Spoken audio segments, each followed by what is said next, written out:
On this episode of the Virtual Press Box, me and Nick both talk about the finals that's going on in the NHL and NBA. And then we steer away from everyday sports talk and we talk about wrestling, something that got us both together. Without wrestling, there would be no Virtual Press Box. And the Gimme 5 is us creating our dream pay-per-view. But before all that, let's get to Nick with W Energy. That's right. When it's time to pay the bills around the Virtual Press Box office, it always comes back to W Energy Drink and their patented jitter-free formula. We've tasted it numerous times. They have so many different flavors to choose from. My personal favorite is the Tiger's Blood, but again, find your own. That's what W Energy is all about, finding what works for you. No matter what flavor you go with, if you do a trial pack, they come with their own shaker cup. But when you get to checkout, the main thing is use our discount code to get 10% off. That's VPB2023. That's for the Virtual Press Box, and you will not be disappointed.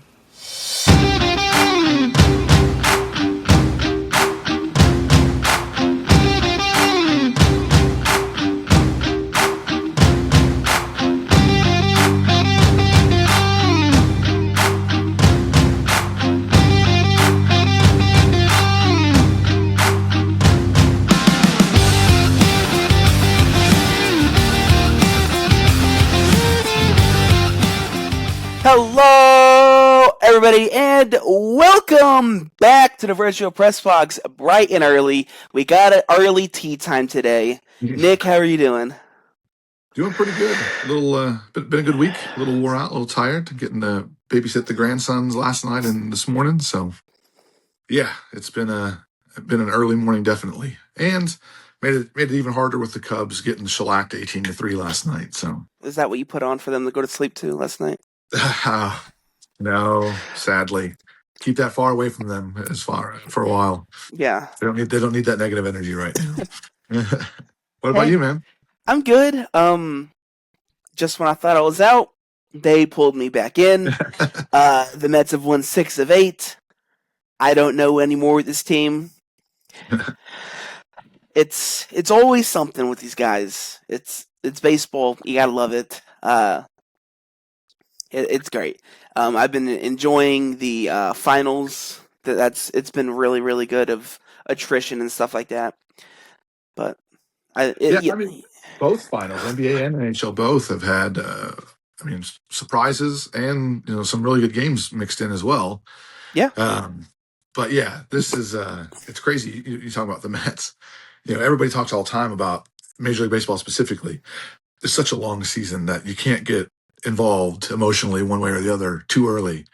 But if you're a fan, you're a fan, and that goes right out the window. So, 2 weeks ago, you're literally contemplating what bleach tastes like. Mm-hmm. And then now you're like, hey, might be throwing a parade in New York. Maybe. I mean, in all reality, there's 100 games left in the season. Yeah. Anything can happen. Drought. Injury, yeah. We're supposed to be getting Lindor back in 2 weeks.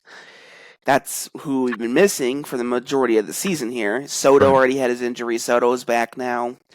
Like AJ Ewing, we called up from the minors, and he's playing great. As I said, he's going to be the next Ewing to save a New York franchise. We have Carson Benj. We don't know what we're going to do with Freddie Peralta. There's some rumors we might trade him, but if we trade him, apparently he might come back to New York in free agency. We do not know. Yeah, I mean, it's nice that Juan McCaffrey got his injury out of the way early in the season. Whatever. Christian Soto's back, though. Yeah, the guy that's on the best streak of his career right now. Get the fuck on. I'm literally repping Juan Soto right now. I know. All right, well, before we jump into the first segment, definitely got to hear from you, getting the socials worked in, figure out where people can find us, listen to the show, watch the show. For everybody that is looking to find the Virtual Press Box on social media, it is Facebook at Virtual Press Box, Instagram and TikTok at virtual.press.box. And to listen to the Virtual Press Box, we are on Spotify, Amazon Music, and Apple Podcasts. under virtual press box.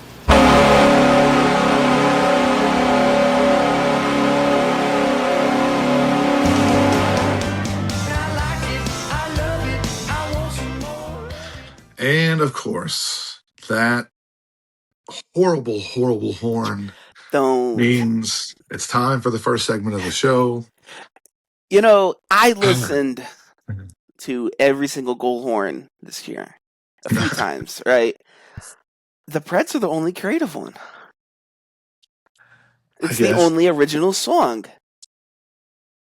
It's not original. It's kind of a cover. It's kind an of a original karaoke version of a song. It's not a karaoke. You get the fucking Which sing. I guess is good for Nashville, that it would be a karaoke cover. Whatever. Speaking of Nashville, they have a new general manager. The general manager is now the president of hockey operations. And we also have a vice president of hockey operations now, too. So the new guy came over from Colorado, correct? Yes. And the vice came from Los Angeles Kings. Okay. So, I'm just saying. And from what I'm reading, ownership's going to be hands off. Ownership's going to let them do their job. That would be nice. Yeah. Me, who is just now getting into NHL and being a Predators fan, apparently a lot of people are surprised that the Predators went from out of franchise.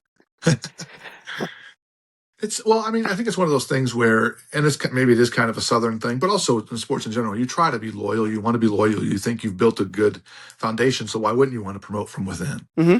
But sometimes I think people lose sight of the fact that some fresh blood is a good thing, a new vision, a new perspective. You know, you come in every day and you have your team that comes in every day and sees your franchise every single day. But you have all these other people that are involved in the world of hockey that are, that are seeing everything from an outsider's perspective. They have no dog in the fight. They have no tie to what you're doing, no emotional attachment. They're just seeing specifically, is that good business, bad business, roster building, on the up, roster building needing some more, whatever it is. So I think it's good every once in a while just to kind of refresh that. You don't have to redo the whole team, but, No. You bring in a couple fresh voices. Like I said, just some new perspectives that maybe you're not seeing. Hey, I mean, Nashville was, 2 points, 1 point out of the wild card for the playoffs? They were on a ridiculous heater going in and then just kind of tripped over the last week. Yeah. That game against the Kings. Got their skate stuck in the ice, so to speak. Yeah, that game against the Kings that went to a shootout was just, I hated it because I stayed up until about 1 a.m. watching it. But yeah, and then the salary cap is going up, and the Preds are like $20 million under the salary cap. Yep. I mean, honestly, as much as I dislike the Nashville Predators, it should be a pretty big offseason for them. It's already started with the new leadership, and now you're going to see what they do to that roster. A roster that, again, they were about 5 seconds away from blowing up. And they kind of did blow up around the fringes of it. Yeah, I kind of wish there's still a chance we could bring back Big Sexy Michael McCarron. Everyone needs a Michael McCarron on the team, but it's not looking like we're gonna get rid of Factor. It's not looking like we're gonna get rid of Stamkos. We're still gonna keep Yossi in the World's Cup. I think some international hockey thing. He won the MVP of it. Yep. Justus Onanen was on an absolute heater the entire time for his nation. I think he's only let up 2 goals that entire thing. Well, remember, they were going to trade Saros. They were going to trade Stamkos, Forsberg. They were going to literally fire sale everyone. Yeah. And then something got in their ear and said, just hold off a second. Yeah. And they did. And, they were rewarded. Not quite the way they thought they were going to be, but pretty close. Yeah. I was rewarded with a 7-4 record in person this year. But speaking of pretty close, staying on the ice, NHL Stanley Cup Finals in full swing, 2 games in as of last night, tied 1-1. And if you've never watched hockey, hopefully you've watched these last 2 games. Yeah, because it'll definitely have you at the edge of your seat. You saw somebody take an 85-mile-an-hour puck to the mouth. Game 1, Vegas wins 5-4. Just 9 goals is nuts. In the Stanley Cup Finals, even crazier. So, you're just talking, left and right. So, Game 2, how are you going to top that? Well, Game 2, Carolina, 2-goal lead in the second period. 2-goal lead. I'm sorry, Vegas 2-goal lead second period. Carolina storms all the way back, ties it up. You go to overtime, and then Seth Jarvis in overtime. If you watch the replay of it, the announcers are literally talking about the Carolina line that is on the ice. It's their leaders. It's their main guys. They're like, they have not been producing. They need to produce. And what if they could get a goal right now? And I mean, maybe a second and a half later, it's a one-timer from Jarvis for the win. Mm. But to your point, earlier in that game, an 85-mile-an-hour puck to the face. Yeah. Not to the shield that covers his eyes. No. Right to the mouth. Right to the mouth. I mean, like, if that would have been in a movie, you would have been, yeah, that's not real because it's too perfect. It's too perfectly right in his teeth. Yeah. And people don't, if you've never held a hockey puck before, they are not light. No. They have thick vulcanized rubber. Yeah, they have some heft on them. And they're frozen. And I mean, it'd be like getting hit in the face with a brick at 85 miles an hour. And if you watch the slow down video, you could see his face reaction of like, I'm accepting my fate. Yeah. He converted very quickly. Oh, yeah. He was saying his prayers quick. But NHL playoffs, Stanley Cup, right now tied 1 game apiece.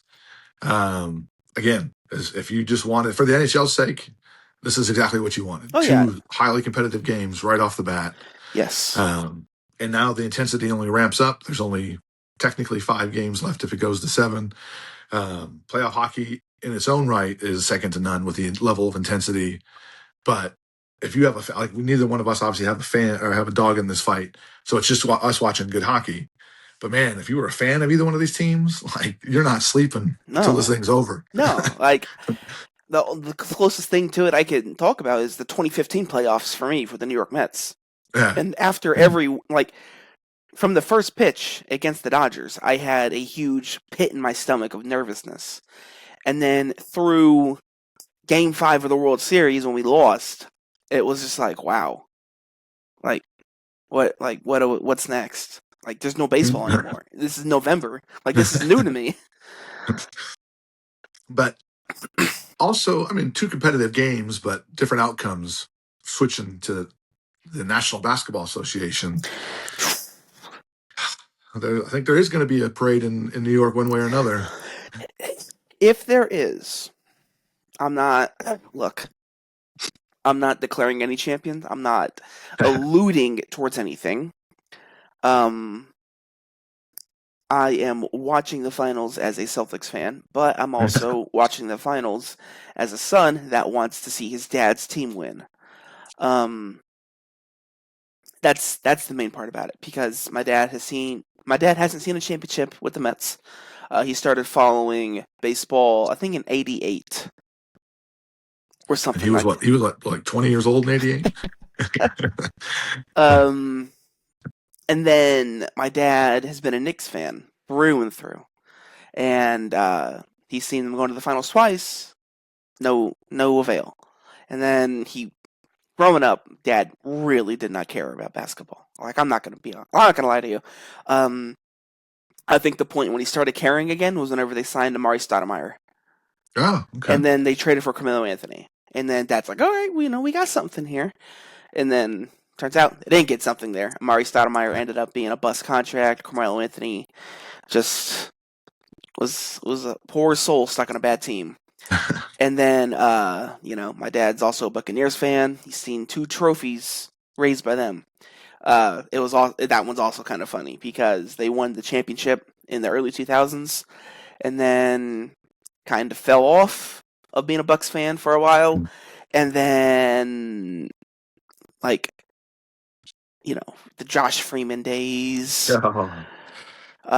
He didn't care for Jameis, and then all of a sudden he's the biggest Buccaneer fan going into 2020. Tom Brady. Yeah, I mean, that's all I gotta say about it. You can just leave it there. But he loves the team now. He gets Sunday ticket. He's one of those schmucks. But yeah. But the Knicks up 2-0 after a game 2 last night that was a little insane. It was Actually, both very. games have been. Both games are insane. The Knicks were down by multiple points in both games. The Spurs came back from, I think it was 14 yesterday, and there's an issue with Victor Wembanyama.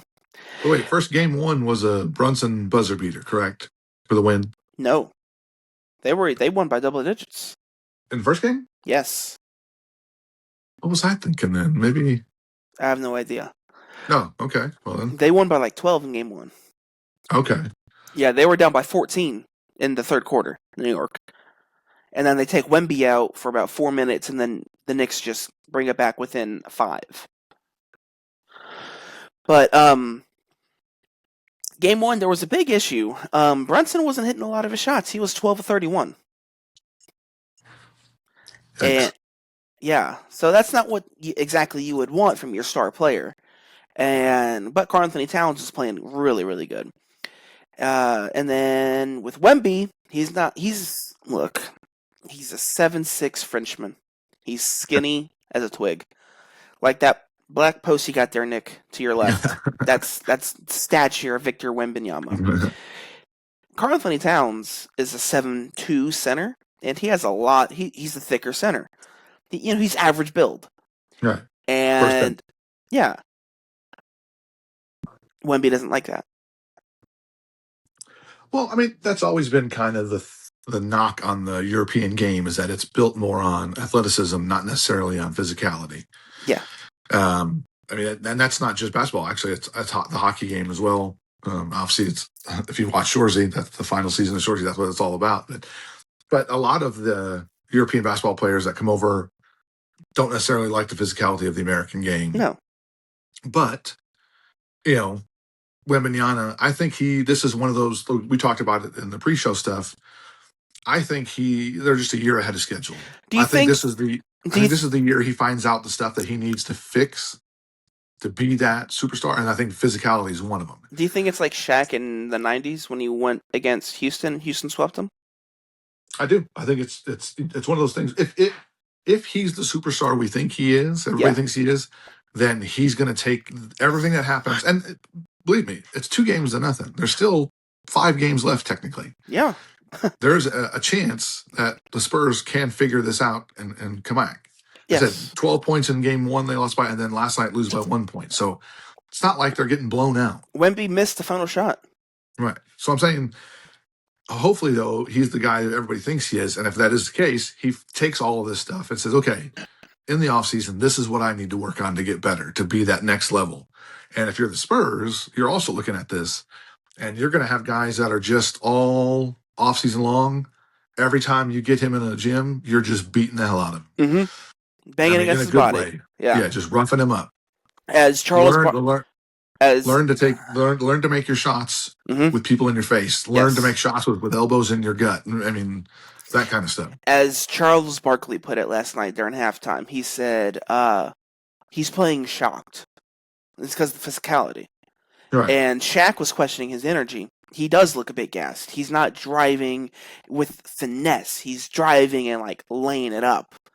If I'm if you're the superstar that you are, like, don't be afraid to drive the lane and put some oomph on it. Like, right. He's taking a lot of jumpers. He's laying it in, the soft stuff, something that you can just get into practice. This is the finals. Next, game 3 is going to be the biggest set of attrition that he will face in his entire career so far. Obviously, he's 22 years old. We don't know what history is going to hold for him in like 10 years. But it's not going to be in San Antonio. It's going to be in one of the most hostile environments you can play in. Madison Square Garden. I love the allure of Madison Square Garden. Anytime I hear MSG, I'm like, that's a big deal. I love MSG. I would always love, like, one of my favorite, like, we'll get to this later. One of my favorite pay-per-views ever is the Royal Rumble 2000 in the Garden. Like, it's just beautiful. But see, MSG to me as a Bulls fan sounds like an STD. So shut the fuck up. Shut up. There's just, it just holds so much like aura just being No, there. it's one of the iconic stadiums in all sports. Yeah, Like there's certain ones across all sports that you just like, that's just it's one of the originals. It's a mecca. They call it the mecca. the I mean, world's most famous arena. yeah. It's so Victor Wembanyama, Derek Harper, Darren Fox, Devin Vassell, Stephon Castle, Luke Cornett. I can go on and on. Game 3, It is. Game 4 are the biggest games of their career. Well, Luke Cornett, not so much. Luke Cornett already has a ring with my Boston Celtics, but I don't got to go there. All right, that's By the already. time by the time we record next week, we may have a pretty good idea of how the finals are going to shape. I mean, if New York wins Game 3, that's 3-0. There's lots of numbers behind. The number of teams that have come back from down 3-0. It's Yep. very, very small. 3-1 is different, but 3-0, no comebacks. Right. So, I don't know. I like you said, you don't want to guarantee, make a guarantee one way or another. It's only 2 games, but the Knicks have looked good. And I'd like to say, I think the Spurs are just a year early. I think this is the year where they try to figure out who they are, kind of how they measure up. And then next year, there's no guarantees that you stay healthy, but if everything goes the same, you got to think the Spurs are kind of building something for a long term. Yes, that's definitely it. Because they do. They have all these young guys. And, you have all of your picks essentially. So if you need to make a necessary trade, you can make a necessary trade. You're not really paying anybody too big. I think the most expensive contracts they have is Darren Fox and Harrison Barnes. Okay. But that's it. Like Harrison Barnes isn't expiring. So, but obviously, game 2, down 2-0, of course, this is still us overreacting, but at the same time, you're down 2-0 going into New York. Yeah, 2 games at home and you dropped them both. Yeah, Right. that's you at least want to split. And everybody was talking from the beginning of it, like, oh, the Knicks need to at least leave San Antonio with one. Well, the Knicks have left San Antonio with both. So like that's just the big thing. I'm trying to look at the team stats here. The Knicks, there's no discrepancy in foul calls. The Knicks last night were 16 of 21. The Spurs were 19 of 27. That's the same thing. That's the same. The Spurs shot 47%. The Knicks shot 42% from the field. That's like the Knicks hit 4 more threes. That is it. The rebounds, the Knicks had 2 more rebounds, but the Knicks had 10 offensive rebounds to the Spurs 5. So like, it's a lot of back and forth. Like, it's what you want. The Knicks in game 1 were out rebounded by 5. The Spurs shot 25 free throws to the Knicks 18. So like it's nothing like, oh, this team shot like a Lakers game on a national level where they shot like 40 something free throws to like a team's like 18. It's nothing like that. It's all down the books. They're letting them play. There's a lot of physicality. Right. Just play some basketball. That's what the refs are telling you. Oh, hold on. Wait.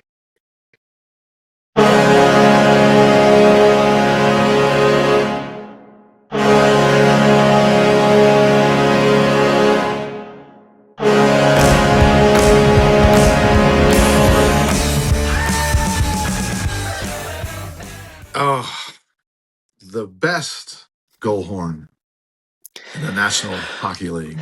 No. No. There we go. No. Chelsea Dagger means it's time for the second segment of the show, and you kind of hinted towards it at the beginning. You and I are this whole friendship, way before the virtual press box started years ago, and it was because of professional wrestling. Mhm. We met in the locker room, MCW, Mountain Championship Wrestling, ran by your dad. Yes. Yeah, he and I had worked together before. You and I had worked together before that at TAP, and think it was just at TAP. No, I met you at MCW. Worked at TAP after that. I met your dad at TAP. Yeah, you and Dad met at TAP around like 2013, 2014. And Dad always Yeah. told me that you were a really, really cool guy. And then Dad started booking for a different show in Dunlap, and he brought you in a few times. Mhm. And then he ran his own show, MCW, and he brought you in, and that's how me and you got to know each other. Yep. So Yeah, but it was, so professional wrestling has always been kind of a special thing. And, we do this virtual press box podcast every week. We've done it, this is the 100 and, well, of us together, this is the 114th episode. something like that. Not to mention the special episodes. Yeah, And then you had actually started this before that. So, that was tough.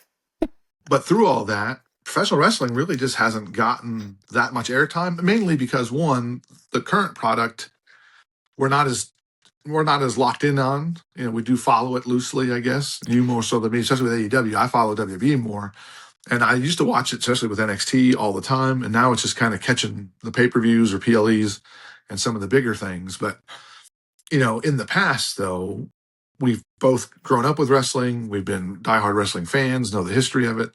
And on the show, there's more stuff in the NFL. There's more, obviously, in NFL, Major League Baseball, NBA, NHL. There's so much other stuff going on that content is not something that we're normally hurting for. So wrestling kind of gets pushed back to unless it's a big story like Mania or the Cena retirement, injuries or something like that come up. But so today we wanted to do something kind of different. One, just kind of talk about professional wrestling, our love for it, where it came from, and set up. Use this segment to also set up what Gimme 5 is going to be, which you usually do that, but this is more of a direct setup. Like we're openly talking about like this is what we wanted to do, and it was a kind of a cool idea that you came up with. Actually, my idea for the show for this week, we're going to do a little bit different later on. It was more about expansion and realignment and stuff like that, but this one is a pretty cool idea. One was to talk about wrestling and kind of what it means to us and where our love for it came from, how it started, and then the setup for what Gimme 5 is going to be, which is, basically fantasy booking, a pay-per-view of what we wanted to see. Yes. So it doesn't necessarily mean it's the greatest wrestlers, doesn't necessarily mean it's the greatest combination of matches, but it's what we would want to see as lifelong wrestling fans. Exactly. It's you would. I don't know anything of Nick's except for one, the pay-per-view name, and two, the main event. So that's all when Nick. We get to that, when we get to that part, we got to mention that because that was pretty crazy. But yeah, that's all Nick knows about mine too. The name and the main event. That's all we know for both of us, and that's just because I asked. Right. And this will be pretty cool. The reason I thought this would be a cool concept too, when you brought it up, was that obviously we grew up in different eras of fandom. I grew up in the classic era of the 80s. Mm-hmm. You grew up more in the ruthless aggression and on era. And then, I went from the 80s to the Monday Night Wars and Attitude Era kind of a deal. So there's a bit of an overlap, a small overlap between Attitude Era and ruthless aggression that kind of happened. But for the most part, grew up two completely separate time periods. Oh yeah. So it would be interesting to see kind of how the matches stack up, who do you have involved, who's going against who, kind of a thing. So, but the first part of that is kind of what professional wrestling means and how it came to be. Like, how did your fandom start? Do you remember kind of your first time seeing wrestling? My first time seeing wrestling, I don't remember. So I don't really remember anything too specific that I can name off the top of my head WWE wise. But growing up, every Saturday morning, me and my dad would watch TNA Explosion. Okay. Whenever it was still airing in the fairgrounds. And one of the earliest wrestling moments I remember is Raven getting his head shaved by Father James Mitchell. Yeah. Yes. That's one of my earliest memories is that from wrestling. That I can tell you, I was at that show. But people don't know, TNA used to give away free tickets. Yes. To get people to go to the fairgrounds. Yes. They were general admission, they weren't ringside, but still. You were there. Fairgrounds weren't that big. You're there. Yeah. And the company I worked for at the time, they would come around. They would give you like, here's a stack of tickets. Can you hand them out for us? We'll put them on your counter or whatever you want to do. So of course we would grab a handful of them. We'd go almost every week. So getting to see a lot of current wrestling stars and future wrestling stars that that just an awesome show. But so TNA, that's a pretty good early memory. Now, for me, it was also Saturday mornings, but Saturday morning WWE Superstars used to have a Saturday morning show back in the 80s. It started in the 80s. And my brother and I would watch Saturday morning cartoons all the time. The normal cartoons, Thundercats, Transformers, G.I. Joe, all that stuff, whatever was on. Laugh Olympics, Scooby-Doo, whatever, it didn't matter. Well, there's only a handful of channels, even with cable back then. Yeah. So as you're flipping through literally turning through the dial, trying to find other stuff to watch, we came across WWF Superstars. Didn't know what it was, didn't know anything about it, started watching it, and we were hooked. Then we got our cousins hooked, and then it was over from there. Yeah. So we used to watch every Saturday, and then we finally got our parents to take us to allow us to get pay-per-views, which at the time was only like 5 pay-per-views a year. Yeah, the big 4, and then like a special pay-per-view. Yeah. Yeah, and of course, whenever there was Saturday night's main event, it was a huge deal. And then they made the mistake of, when we lived in Kalamazoo, Michigan, they were like, we're going to take them to a live event. WWF was coming to Kalamazoo. They're like, we're going to take them to a live event, and they're going to see how fake it is and just how crazy it is. Just to squash your love for it, yeah. So we had first row. Oh, wow. At the Kalamazoo, their minor league hockey team arena, the Wings Arena. And the main event was a steel cage match of Macho Man versus Sergeant Slaughter. Okay. I mean, the first match we ever saw was Jimmy Snuka and Mr. Perfect. I mean, it backfired on my parents because it went from seeing these guys on TV to they are literally right here. Yeah. Like and they were larger than life, of course. If you've ever been to a live wrestling event, I know but people listening, they're larger than life, especially as a kid. They're gigantic human beings for the most part. Boss Man was there. My brother got licked by the Bushwhackers. He was the kid that they picked out of the crowd. Both of them held, so it was just, of course, we went home. On the way home, we were on cloud 9. Oh yeah, 1,000%. It was over. Yeah, we were going to be wrestling fans for life. So even other events as we went through, like when we moved from Chicago to Pittsburgh, we're staying in a hotel for a few days while the house we bought is getting ready, or renting was getting ready. And the first morning we wake up in Pittsburgh, don't know anybody there. It's just me, my brother, my cousins, and my parents. And we turn on Saturday morning wrestling, and it's the coronation of King Haku as he won took the king's crown from Duggan, I think. Yeah, it was Duggan. Yeah, because Duggan took it from Harley Race. Yeah. So that was just, and then of course it just goes on from that. As you get older, the era's changed, and then I never even knew that independent wrestling was a thing. Yeah.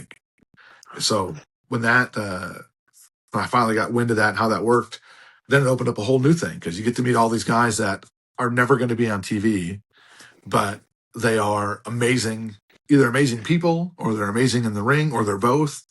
And not just wrestlers, but like referees and people that do the announcing and people that run the concession stands at these independent shows. Like there are also some very terrible people as well. Some horrible There's people. a lot of that. I will unfortunately admit to. There's a whole lot of that. I'm not a part of it. We're not a part of that. Well, I mean, even in pro wrestling, even in the WWE level, TNA. It doesn't matter if it's mainstream or down the road. There's going to be some shitty people. Well, yeah, I mean, and it doesn't matter. It's not just sports specific either. Any combination of career, there's a percentage of terrible people and really good people. Yes. So independent wrestling was kind of cool, but it was also, to me, growing up as a wrestling fan, independent wrestling was cool because it literally is a peek behind the curtain. Mm-hmm. What goes into a show? I don't think people understand what goes into a show. And I know we sit here and criticize booking a lot. But people that have never seen what it takes to book a show I don't think you understand. You're not just booking a one-off show. Like the show you book now has to set up the next 4 shows, Hmm. or it And just should set up the next 4 shows. continuous. Yeah, Now, but now, you're trying to get go ahead. people to show up the next week. You're trying to give them a Say, reason. Why do I want to give you my $8? Why do I want to spend 4 hours, 5 hours a week at this venue? So like it's just all stuff like that. Like but try whenever doing that. Try doing that with a roster that you don't know is going to be there next week. Oh my god. So that's the fun part about it. Like I saw my dad there would be weeks where everyone showed up and it's fine and and there's extra people that show up with the people and you're like, "You know what? Fuck it. You can have a match." You end up having like an 8-match card. And then Right. you can literally the very next week half your card no shows or calls like, "Hey brother, fucking card don't work." Guess what? You have 5 matches. Right. Or you have 5 wrestlers that have to work 5 matches somehow. It's a Yeah. combination of tags and run-ins and Oh, Dad yeah. loved. Even if there was a lot of people there that night, Dad at MCW loved doing the run-ins that set up for tag, like a multi-man tag in the main. Oh my God, he did that so many times. I gave him shit so much for it, and he'd be like, "What? I only did it like twice." I'm like, "No, like whenever we ran MCW." At the first venue, the Kango Mountain Fire Hall, you did it literally like 5 times in like 6 months. I swear to God. And then he would swear up and down no. But like I would know because I had to ref all of those matches that night. And so like there'd be times in that they're talking everything's going over for the main event and I'm like fucking kill me. How about that? Like do something to me in the match. Like I need to breathe for like 10 minutes. Well, it's funny, like you don't realize until you are part of that what goes into the show. Like if you normally have 3 refs and 2 of them don't show, now you have one, like you said, you have one guy that's got to ref your whole card. Mhm. And I don't refing a card is not just going out there and counting 1, 2, 3 and following the rules. It's No. knowing the flows of the match, knowing the cues of the match, knowing who's supposed to do what and where, how the finish is supposed to go. Keeping an eye out for security stuff, because obviously everybody that's in the ring, things happen all the time. Fans get stupid, whatever, or if wrestlers get hurt, but also if you don't, the person that normally runs your concession stand doesn't show up, or the person that normally does your ticket taking at the door doesn't show up. Now what do you do? Like, who are you gonna? You got to trust somebody to do it. You got to Yeah. find somebody to do it. But then even like on the fandom level of wrestling, it's now I think that wrestling has gotten so popular, or at one point got so popular that they've kind of expanded it too much. I think there's too much wrestling. Like back when it was like you had to watch Monday night. Yeah, Like that was where Raw and WCW were just can't miss TV. That's and then you had to then it watch. expanded. Then it expanded to Thursday night. So Yeah, you added SmackDown and then and luckily Thunder. for Dad, Dad had 2 TVs set up. He had one. He had a smaller TV. Dad was the Nitro guy because Dad loved watching NWA, and he stuck with NWA forever. Yeah. His earliest memories is the Horseman beating up somebody. That he said that was his first introduction to wrestling. And he said those guys are fucking sweet. So he's loved Ric Flair. Too sweet, I guess. Yeah, exactly. But so Dad told me he had 2 TVs. He had a smaller TV and he had a bigger CRT. The smaller TV was for Raw. The bigger CRT was for Nitro. And Okay. growing up, I would always watch the pay-per-views that he would buy the pay-per-views and he would record them on VHS. Yep. And if the pay-per-views weren't that long, he would record 2 pay-per-views on one VHS. Yep. And I loved that growing up because growing up, I would always watch any sort of VCR'd wrestling that my dad had, and I would play at my wrestling figures. I was a huge wrestling figure collector. That's one of them, nothing I'm embarrassed of. Oh, I love collecting wrestling figures. Wrestling figures are awesome. Like they're in my car right now. Like I don't want to put them in the storage unit because they're in my car. They're in my car. Like it's amazing stuff. And like the tapes I loved the most wasn't the pay-per-views. It was the ECW tapes that my dad had. oh, He recorded ECW. it. Like, and you would get the commercials. You would get everything with it. and I'm like, this is a dream. Like, I would watch the same, like, it would be like, I don't care. Like, I would just watch the same ones over and over and over.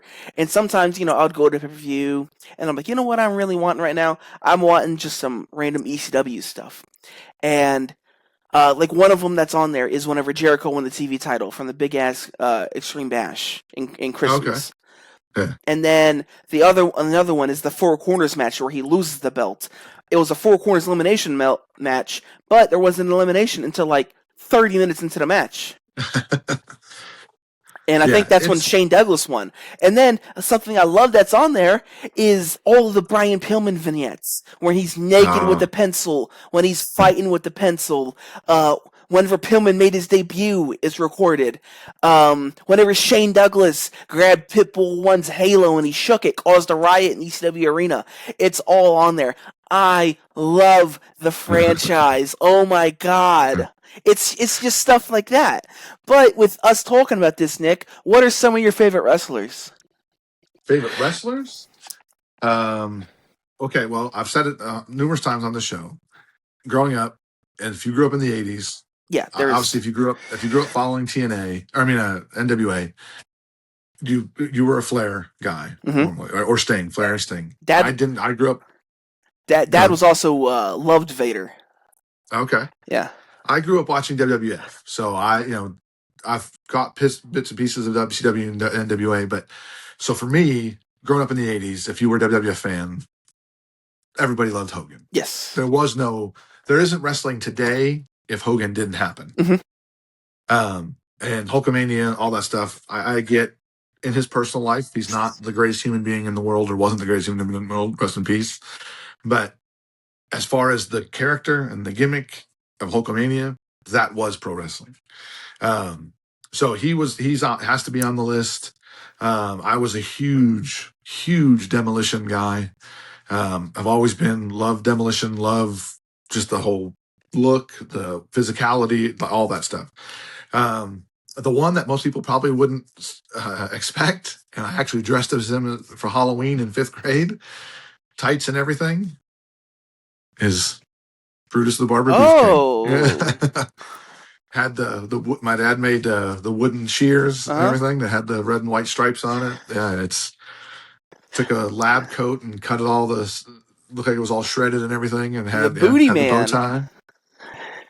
Yeah. So and then you go to the modern, obviously Stone Cold Steve Austin. I was a huge Undertaker guy. The Ministry. Um, You love the Ministry? I love the Undertaker from everything, from the start on. Oh. Okay. Uh, Okay. Okay. yeah, when he debuted at Survivor Series, I just thought it was a very cool gimmick. Like it was just a Hmm. very cool It was character. different. Yeah, and my brother, funny enough, was a gigantic Kane fan when he debuted. So Okay. brothers Kane and Undertaker. Yeah, that.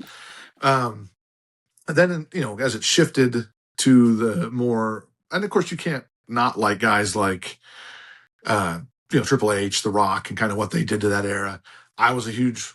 I thought what they did with Goldberg in WCW was amazing. To me, though, my favorite WCW wrestler is Diamond Dallas Page.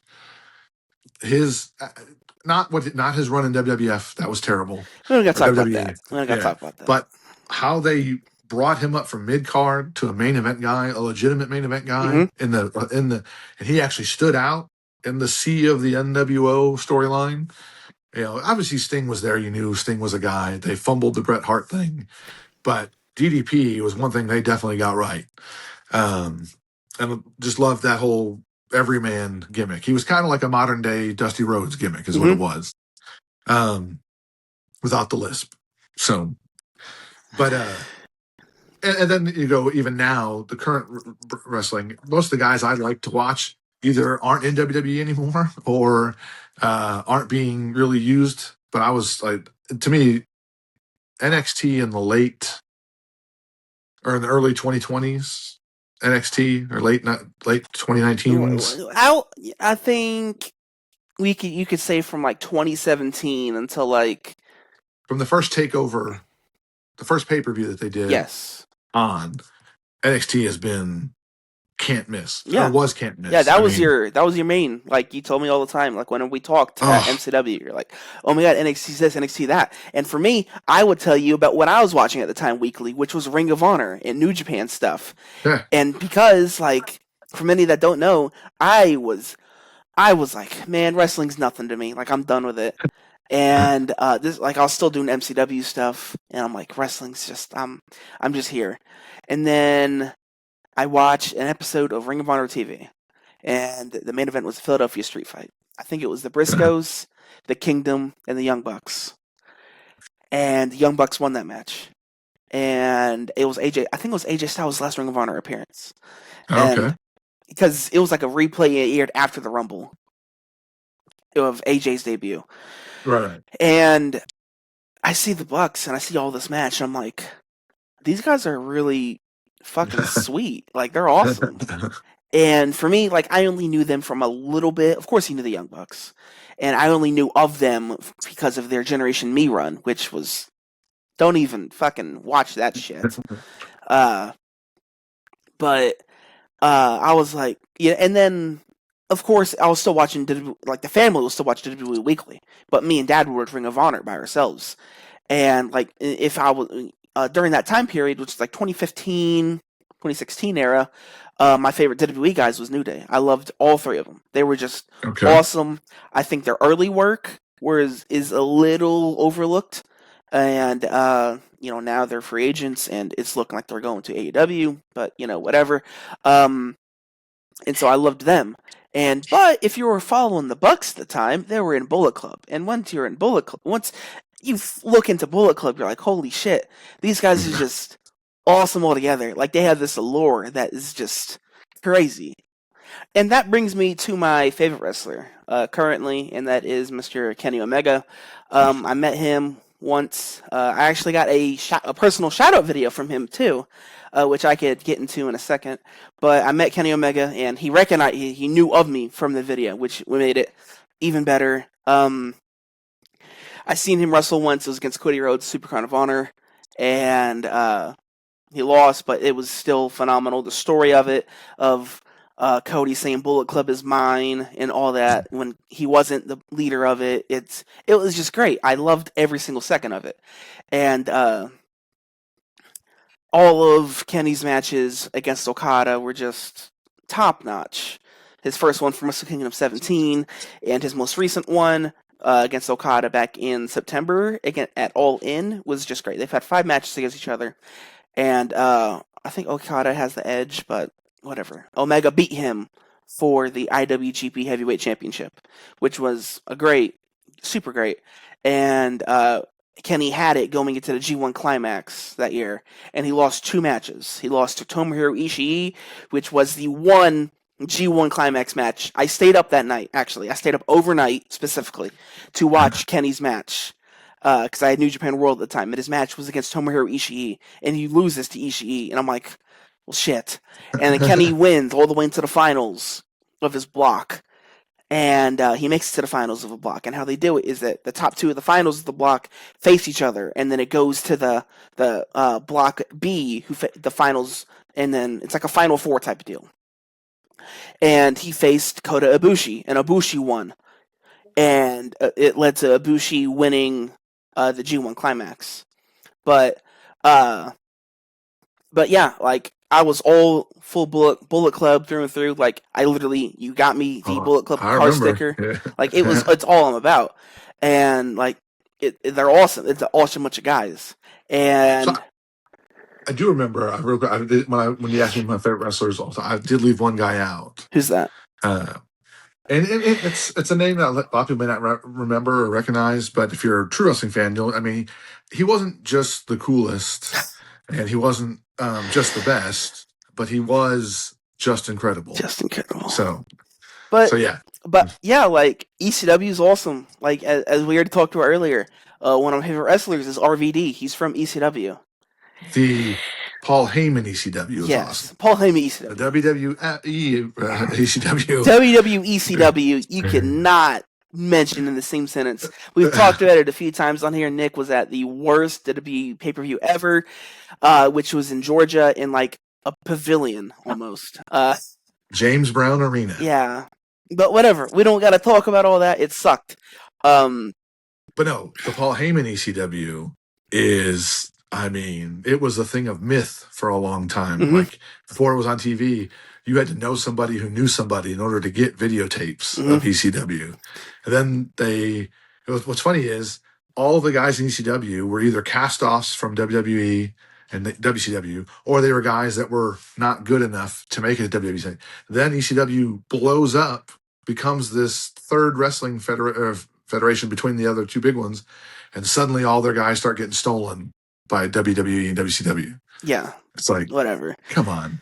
But before we get into Gimme 5, we have a build-up here. Yes. For once, we're not just doing the fun transition to Gimme 5. We have to set this up because, Yes. We talked about booking, how hard it is earlier in the show to book a card, when you're trying to build on a week-to-week basis. But what if, and that was where this came out, you came up with the idea of what if you could book a one-time pay-per-view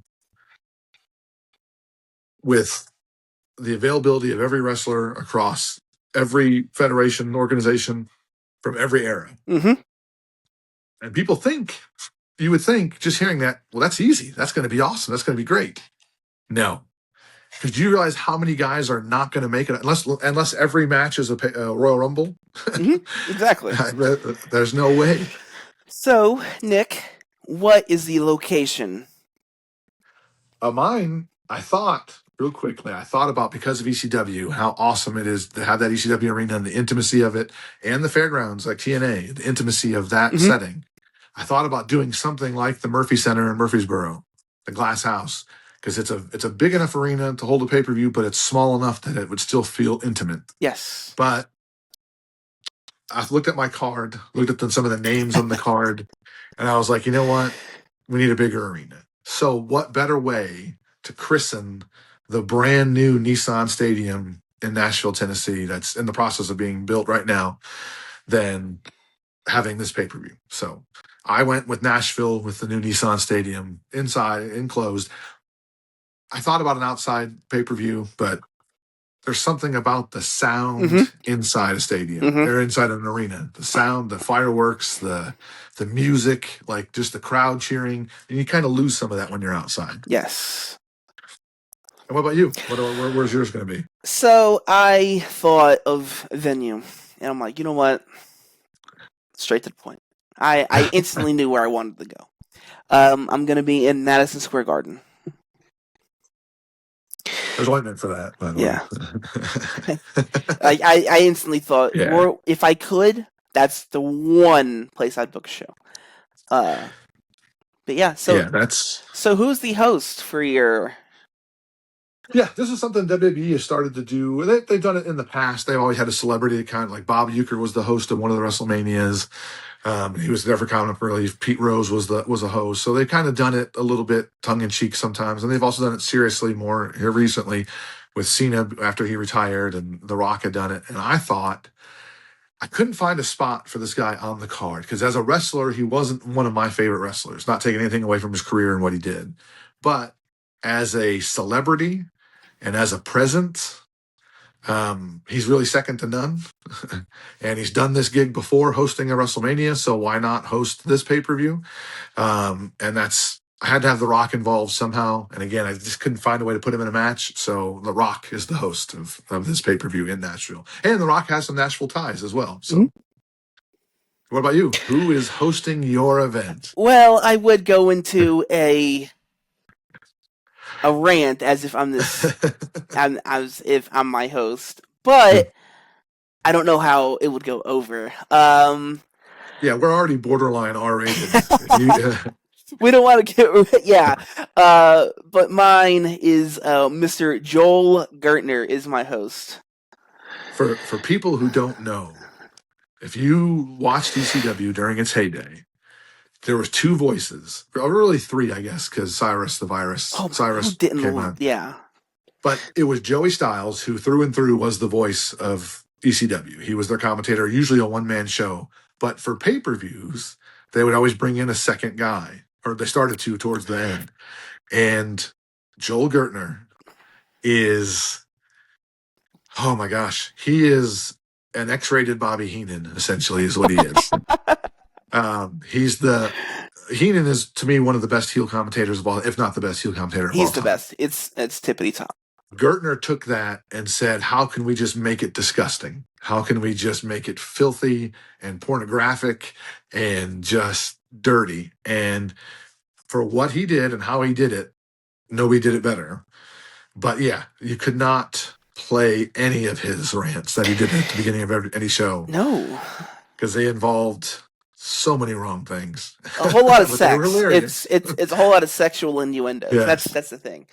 Case in point, right now you can get a cameo from Joel Gertner. What is his price been from day one to right now? It's never changed. $69. Because year in, year out, I look at it because Nick loves Joel Gertner. And I'm like, you know what? Joel Gertner's a huge sports fan too. So I'm like, all right, I was thinking about it. And I typed it all up for him and I was going to hit pay. And then I was like, wait a second. What's this price? $69.69 is the price for Joel Gertner's cameo. Yeah. All right. So we have our location and we have our host. Who's your commentary team?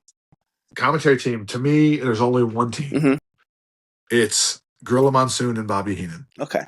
You could go. I mean, obviously, Jesse Ventura was a part of that era as well and did a very good job as the heel commentator. But Bobby Heenan is just the guy. Also, arguably one of the greatest managers of all time. Oh yeah, yeah.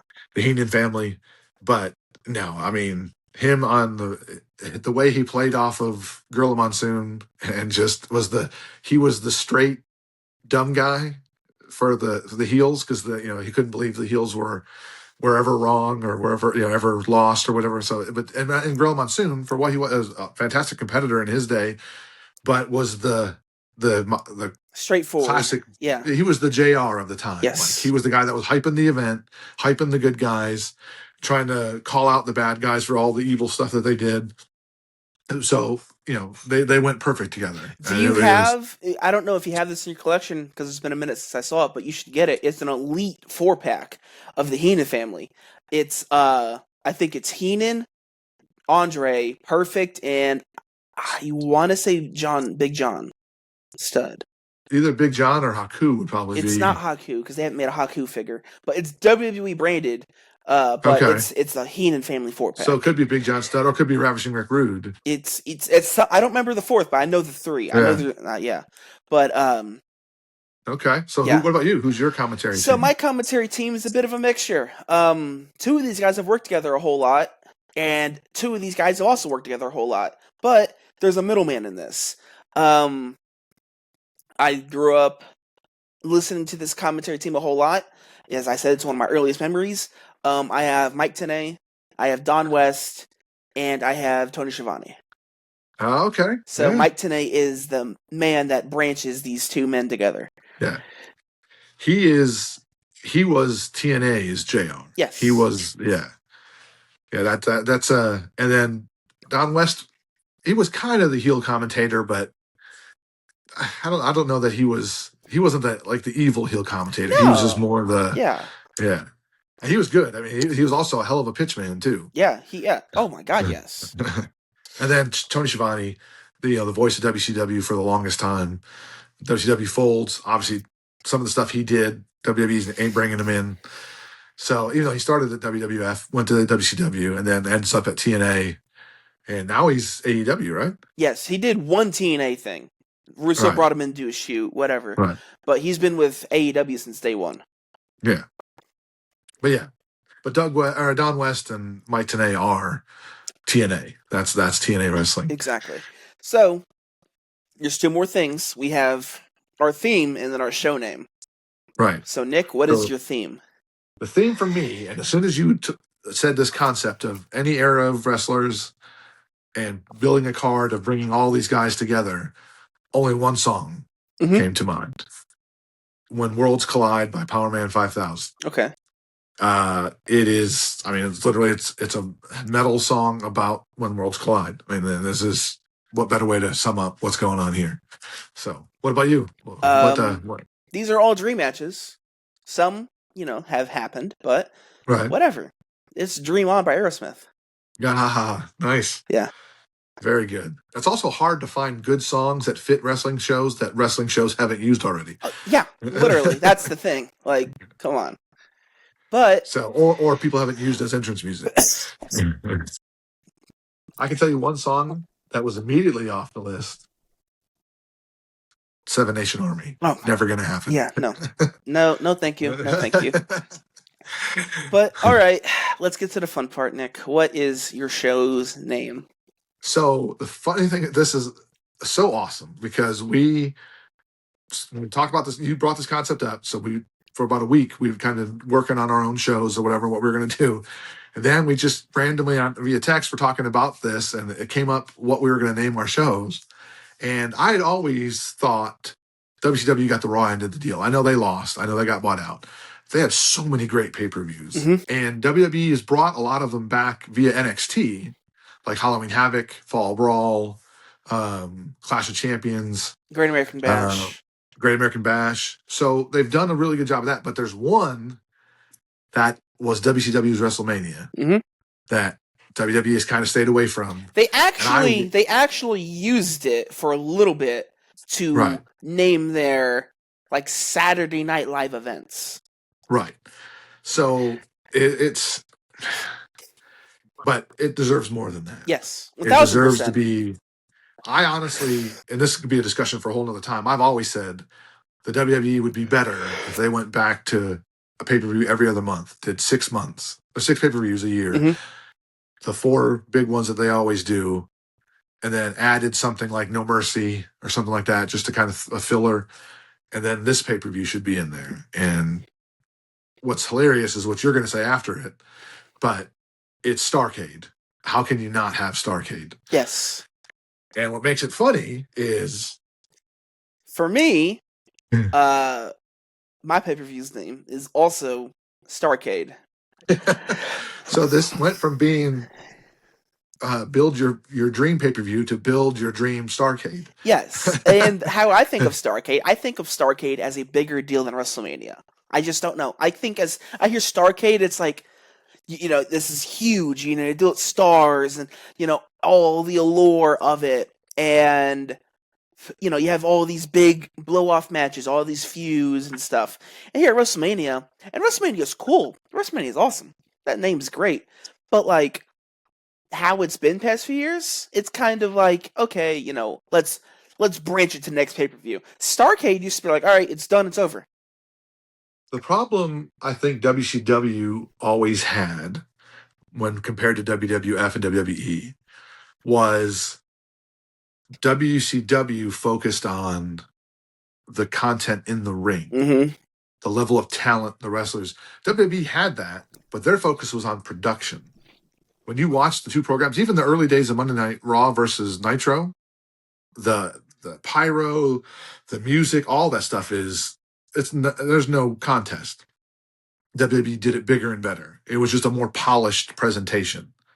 WCW, if you wanted pure wrestling, just fantastic storylines, WCW was where you went first. If you wanted bell-to-bell action for the 2 hours that you watch or the 1 hour or whatever, right, watch WCW. If you wanted, right, like, of course, as WCW became Nitro and stuff like that, there was more story building and stuff. Not saying that they didn't build stories, but it was when they had NWA, you had anything with the Horsemen, you had Sting, you had Dangerous Alliance, all of that stuff. You had Vader and the White Castle of Fear. It's just, but I think that's why Starrcade suffered a little bit when compared to Mania. Is that Mania was this giant production? Yes, Starrcade was fantastic matches and ending storylines, but it didn't have the production to it. Yeah. It didn't have the celebrities involved. It didn't have the, that kind of stuff. So I think that's part of it. But we've settled on Starrcade. And then before we jump into Gimme 5, the last piece, because Gimme 5, you build a card, you have 5 matches. But everybody knows there's a something that kind of greases the wheels a little bit. It's a dark match before the show starts that kind of gets the crowd lubed up and primed and ready to go. What is your dark match before the show officially starts? It gets the crowd pumped. Rob Van Dam versus AJ Styles. Wow. RVD and AJ in the dark match. Okay. Yes. And I do have to preface, we should have prefaced this. This is not what we think everybody would book. This is Yes. what pay-per-view we would want to see. Personally Yeah. for us. Okay. So AJ and RVD kicking things off. That's a hell of a dark match. Hey, what's your dark match? For me, and this is the NXT era for these two guys, I think they would kill each other in the ring, and it would be a ridiculous match. And it's the only singles match I have on my entire card is the dark match to get the crowd ready to go. And it's Shinsuke Nakamura versus Tommaso Ciampa. Mm. One-on-one. They both had fantastic matches in NXT, but never against each other. To me, they are two of the best modern-day performers when they're allowed to do what they can do. Yes. Have you seen any of Tommaso's AEW work yet? Yes. Yes, I have. And again, when he's allowed to be him, he is amazing. Mm-hmm. Same thing with Nakamura. There's a reason he was so hyped when they brought him to NXT. And what he did in NXT was fantastic. And then both those guys get called up to the main roster and get treated as a joke almost. So, yeah, that's unfortunate. But for this scenario, we're taking the ultimate level of Nakamura and Ciampa head to head. Yeah, okay. But so we've got all that stuff out of the way, which means now it's time for the segment everybody's waited for. Time for Gimme 5.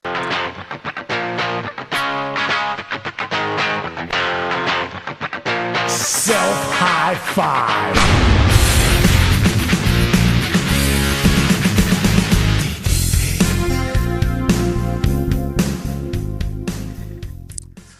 That's right. Gimme 5 is here. So it's time for the 5 matches that make up our pay-per-view.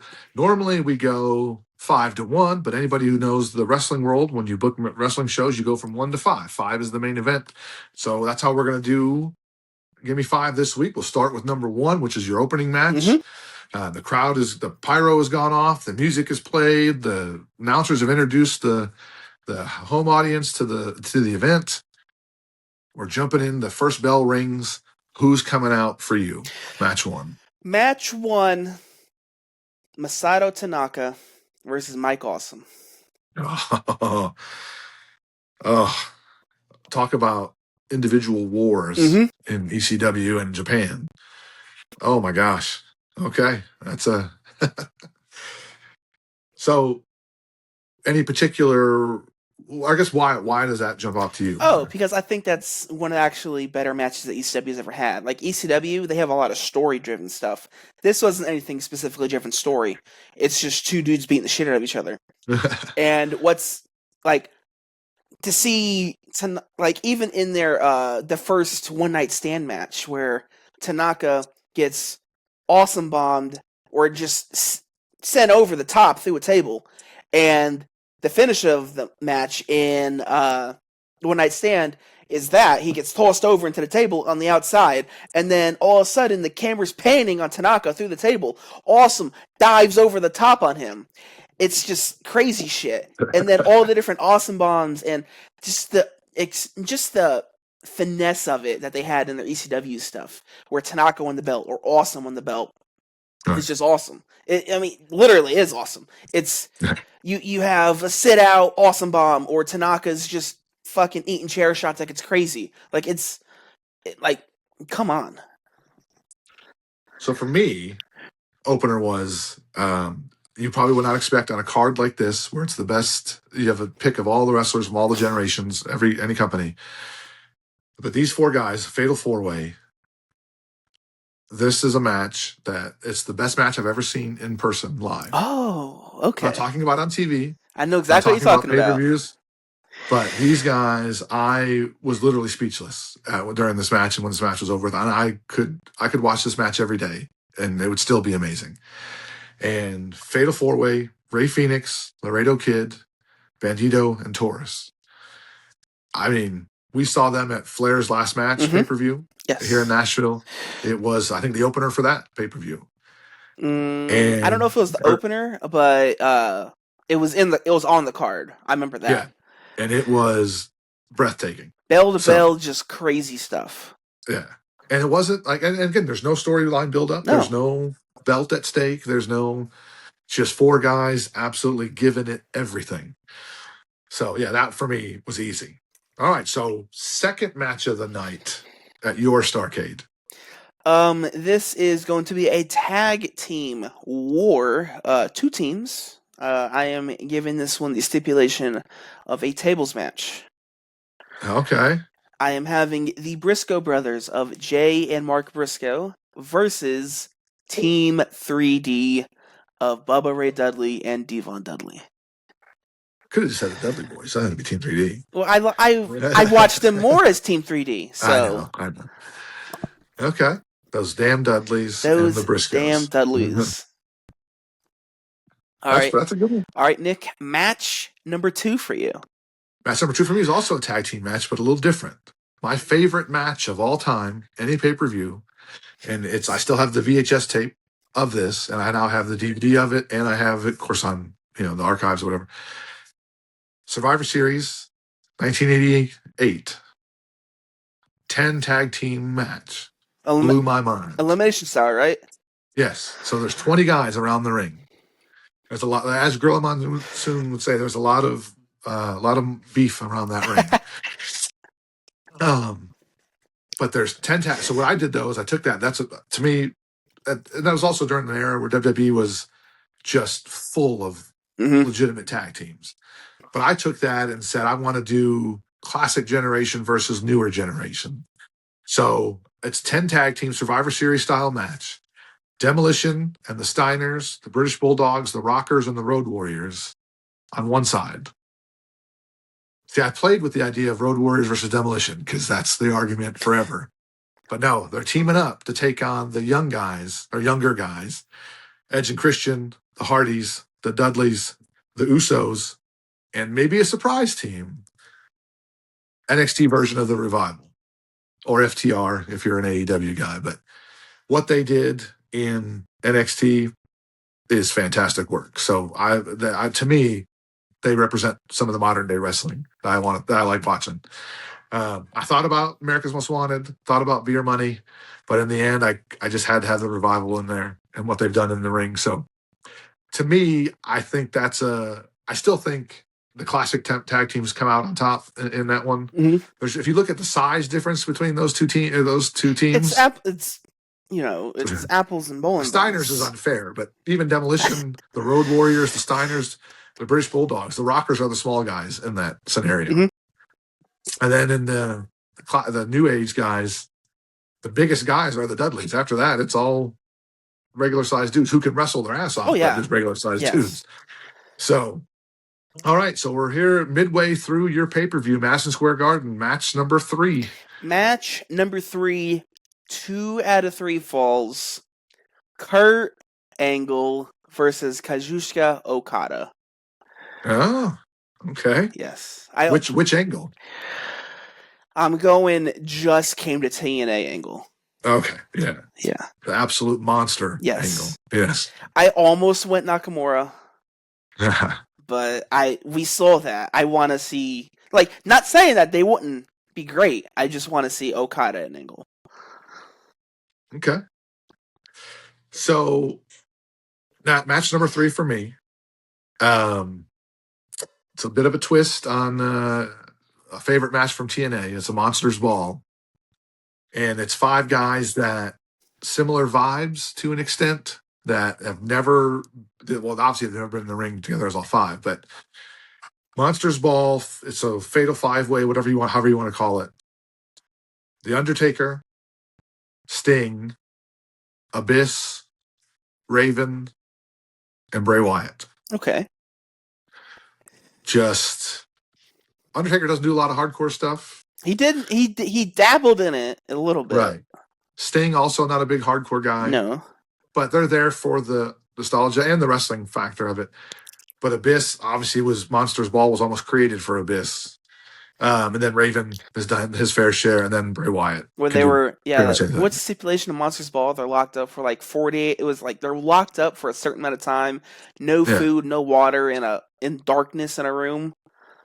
But then essentially it's a hardcore match. Is what Yeah, it basically yeah. it falls kind of into a hardcore match. So I envision it taking place mostly inside the arena, in the ring, around the ringside area. But yeah, I had to figure out a way to get those guys into the pay-per-view. Especially, I'm a huge Abyss mark. I've always been a huge Abyss mark from TNA.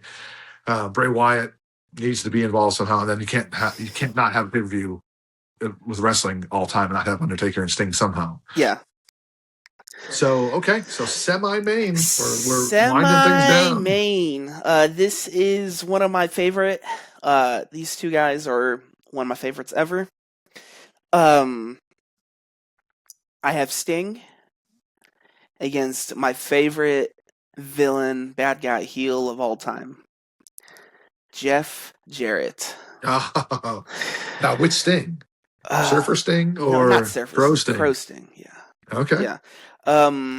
Not Joker Sting? No. That was cool, but I gotta go straight Crow Sting. Yeah. But I just want to talk about Jeff Jarrett for a second. Jarrett's awesome. Like, he was great in a sense, but whenever we got the tickets, it was me, you, Dad, and my sister, and now her ex-husband who went. Who went to Flair's last match, and the build-up for it was Andrade and Flair versus Jay Lethal and Jeff Jarrett. The way Jeff Jarrett made people hate him, he did it so easily. And I was like, this is phenomenal. I'm in love with this guy. Like, I fell back in love with the character work of Jeff Jarrett. If you only saw Jeff Jarrett in WWF or WCW, then you will never appreciate how great of a character.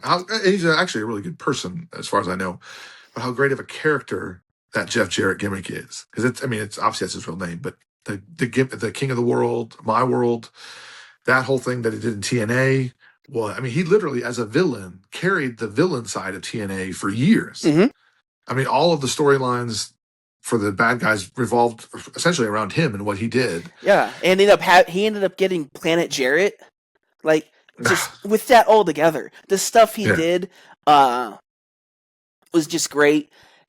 People want to joke, broke 1,000 guitars, never drew a dime, whatever. The guitar shots are the best part of Jeff Jarrett. And yeah, in Nitro, it kind of, watered it down with how many guitars he was breaking weekly. But it just meant, to me in TNA, it just meant something more. And when he walked out for that Flair's last match and worked the crowd for a good 7-8 minutes, his song looped for like 2 times, and he just worked the crowd. There was not a person who wasn't booing Jeff Jarrett. Yeah, the whole time. It was phenomenal. He still can get heat like that. Like in Nashville, where he's supposed to be loved. Yeah, I have one video on my phone that is 10 minutes plus. It's a 13-minute long video of the video package for Flair's last match and all the entrances. Yeah. And the longest part of it is Jeff Jarrett's entrance. So for me, semi-main would be, if I was going to have a heavyweight title or world title match, this would be the match. It's a 6-pack challenge elimination match. So this is not just a one fall. This is, you got to eliminate some attrition going on. But I wanted to take guys who were, as far as I was concerned, Attitude Era and newer, who were the faces of the companies they were in and would be legitimate world title contenders. And honestly, I didn't go WCW just because everybody I thought I've already used or I'm going to use in the main. The one guy I could see switching out, and I thought about switching out, would be putting DDP in there. Mm-hmm. But right now I have Stone Cold Steve Austin, John Cena, Triple H, Rob Van Dam, Kurt Angle, which you could go ECW or TNA. Kurt Angle's kind of the same. I would say TNA. It's the same person. And then AJ Styles. Okay. So AJ's the one I thought. I went back and forth between AJ and DDP. but that to me is the headliner Which version version. Triple H? Are we getting like My Time Triple H? No, the game Triple H. I view My Time Triple H as his peak. I don't know. I like the King of Kings. That whole I don't. part. I like it's cool, but like he didn't really do much with as once Evolution was over and we get to the later part of the 2010s, I think I view My Time as his peak. My Time Triple H. Once Okay, well, DX like broke up finally and it's just him. speaking of like the future tag team champions are waking up from their morning nap, so we're gonna have to speed this up. Yes. So, main event, Madison Square Garden, Starrcade 2027. What do you got? We've talked about this before in a prior thing. I have Undisputed Era versus the Elite in the match beyond War Games. Again, another funny thing, coincidence-wise, we both chose War Games without talking to each other. As soon as you said fantasy pay-per-view, main event was War Games. Like there was no ifs, ands, or buts about it. It was going to be War Games. Yeah. I need to have Regal announce it like 2 weeks ahead of time. That's what it's going to be. So any Undisputed Era, again, love Undisputed Era. I think some of Michael Cole's best work, not his best Adam work. Cole. Or Adam Cole, whatever. Modern day HBK.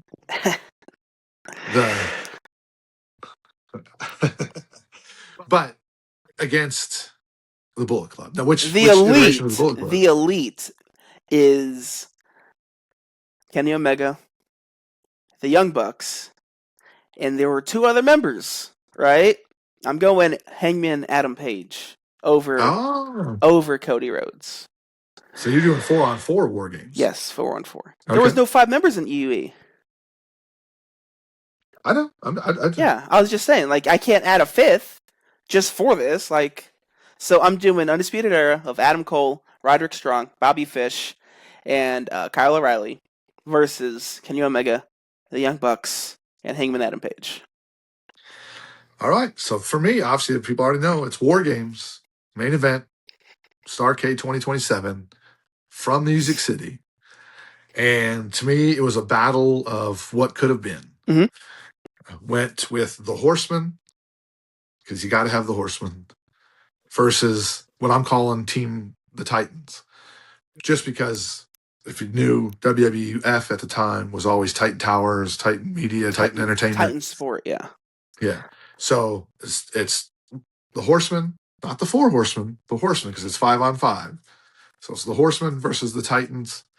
It's in Nashville, so of course Titans. Why not have the Titans there?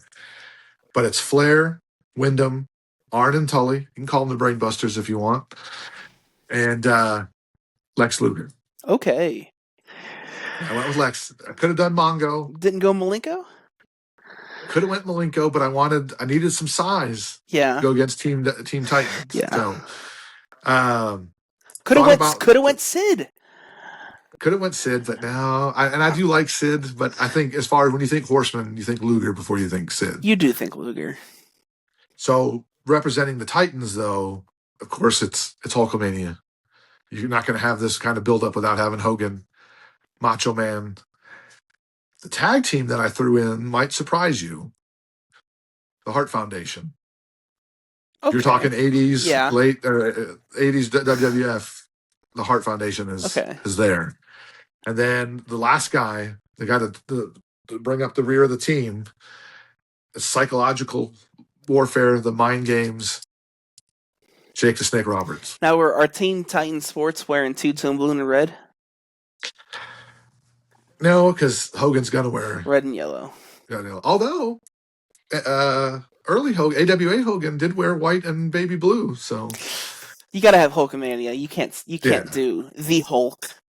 Now, I also don't want Macho coming out in the Hulkamaniacs gimmick or the Mega Powers gimmick. I want him coming out in the pink tights or the pink trunks. I mean, not the long tights. It's I don't know. I think Macho at his wrestling peak was the yellow knee pads, the Yeah, pink trunks. yeah. Although, I mean, it's hard to argue the Macho King era and the tassels era wasn't very good, because it was fantastic. No but- love for What Up Mach era? No. We're going to stay away from that. Okay. So, yeah, that's... actually, perfect timing. The final whistle means we've hit the end of the show. So I think that's 2 pay-per-views I would definitely want to watch. Oh, yeah. I think you're going to get some entertainment value. Some of it's more nostalgia. Some of it's more in-ring talent, what you're going to see match-wise. But seeing some of these guys share a ring with their opponents would be pretty cool. Again, I felt bad because I had another match booked. I just couldn't make it fit. If we had 6 matches, it definitely would have been in there. I had a women's ladder match. But again, with War Games, the cage is hanging over the ring. It's hard to have a ladder match. Yes. Because for me, I also dabbled with the idea of doing a $100,000 King of the Mountain match. You hang nice. up a briefcase to win the 100K. Yeah. So 2 great pay-per-views. That was a lot of fun researching it and thinking about it throughout this past week. That was very cool. I like doing shows like this where it's more about opinion and likes and not just based off, not just reacting to what's going on in the world today. 1,000%. It's more about, So we got to have a sign off though. Mm-hmm. As your pay-per-view's going off the air, the show's ending. What is Joel Gertner? We don't know what Joe Gertner is going to say. But, or what is Tenay or Don West saying? I don't know. It would probably be like, good night, revolution. Wrestling has revolutionized or something. Something along those lines. Okay. For me, it's because the good guys are going to win the main event. That's the way this works. Mm-hmm. So Heenan's going to be disappointed, and he's going to end it with, I hope you're happy, humanoids. Or Pukamaniacs. So, yeah. All right, man. Great show. I got to go change a few diapers and talk up some wrestling to the future tag team champions. So, way better than the Young Bucks. Don't even. I already have more personality than them, and they're only 6 months old. So. Yeah, we watched a Young Bucks match in your life, as far as I'm concerned. I did watch in the early days of AEW. I did watch a Young Bucks match. So, yeah, very talented. I'm not going to take anything away from them. You said very talented. You said to yourself, "Damn, this is a talented bunch of dudes." Like, damn, Demolition would eat them for lunch. Oh my God, it's not all about that anymore. But whatever. One punch, one club to the back of the neck, and they'd be done. All right, whatever. Nick, you have a great rest of your week. You too, man. Put it in the books! So long, everybody.